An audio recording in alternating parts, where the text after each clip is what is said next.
Les agences de presse sont rarement le point de mire du public. Pourtant, elles sont parmi les catégories des médias les plus influentes et en même temps parmi les moins connues.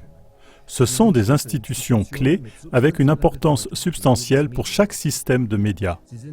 Elles sont le centre nerveux invisible qui relie toutes les parties de ce système. C'est l'un des aspects les plus importants de notre système médiatique et pourtant presque inconnu du public.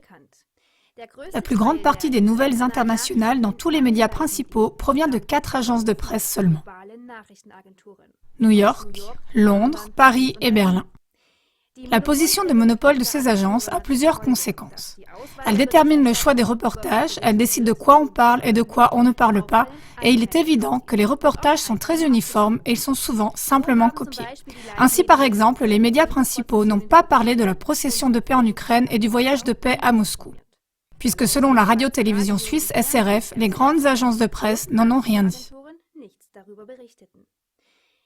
La TV, au contraire, a donné l'information sur la procession de paix et était même présent lors du départ du voyage de paix à Berlin et à l'arrivée du convoi de paix à Moscou. À la fin de l'émission, vous trouverez encore une fois les liens des émissions sur la procession et les témoignages du voyage de paix. Mais regardons encore une fois de plus près la procession de paix en Ukraine.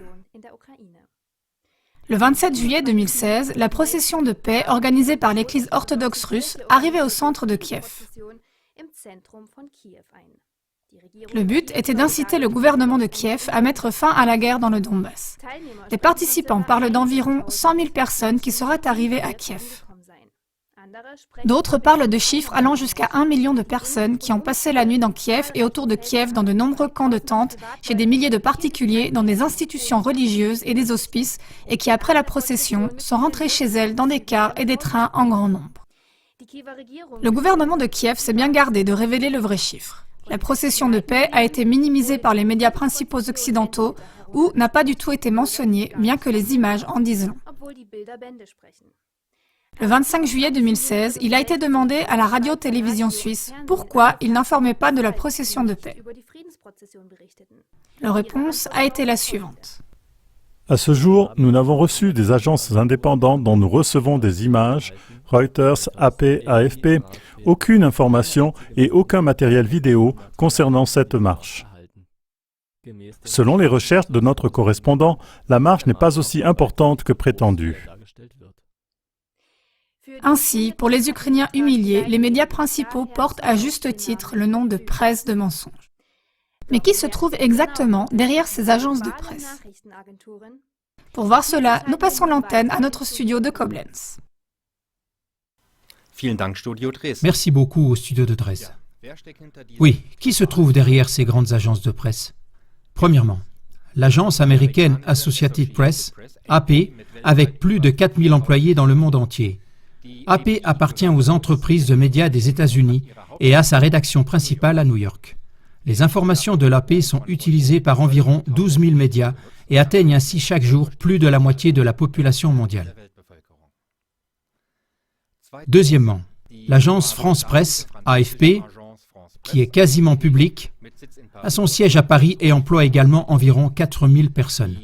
Chaque jour, l'AFP expédie plus de 3 000 informations et 2 500 photos à des médias dans le monde entier. Troisièmement, l'agence britannique Reuters à Londres est une agence privée et emploie un peu plus de 3 000 personnes. En 2008, Reuters a été acheté par Thomson, le patron canadien des médias, une des 25 personnes les plus riches du monde, et a fusionné en Thomson Reuters, dont le siège est à New York. Quatrièmement, l'agence de presse allemande, dpa, emploie environ 1000 journalistes dans environ 100 pays. La dpa possède des maisons d'édition de médias allemands et des stations de radiodiffusion. Sa rédaction principale est depuis 2010 dans la maison d'Axel Springer à Berlin. La dpa collabore étroitement avec l'AP américaine et possède la licence pour la commercialisation des services de l'AP dans l'espace germanophone. Si ce sont seulement ces 4 agences qui diffusent les informations des actualités mondiales, cela signifie que le droit de la population mondiale à la liberté de la presse et à la liberté d'opinion est bafoué. À côté des 4 grandes agences de presse, il y a encore diverses agences nationales plus petites.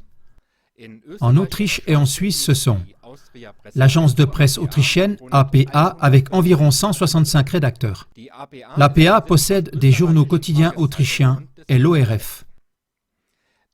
L'agence de presse suisse, SDA, avec environ 150 employés, possède des maisons d'édition de médias suisses, dont Tamedia et le groupe NZZ, ainsi que SRG. Le SDA et l'APA ne disposent d'aucun réseau propre de correspondants à l'étranger.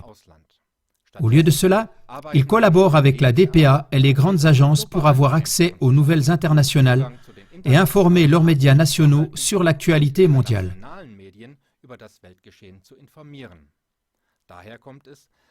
C'est pourquoi, finalement, le choix et la direction tendancieuse des reportages d'Autriche et de Suisse sont déterminés presque exclusivement par les grandes agences de presse.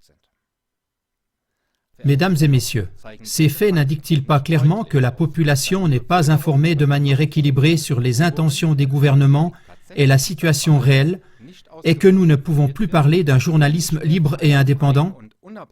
Ainsi, et exactement pour cette raison, soutenez vous aussi les nouveaux médias et plateformes indépendants, comme par exemple AZK et KlaTV.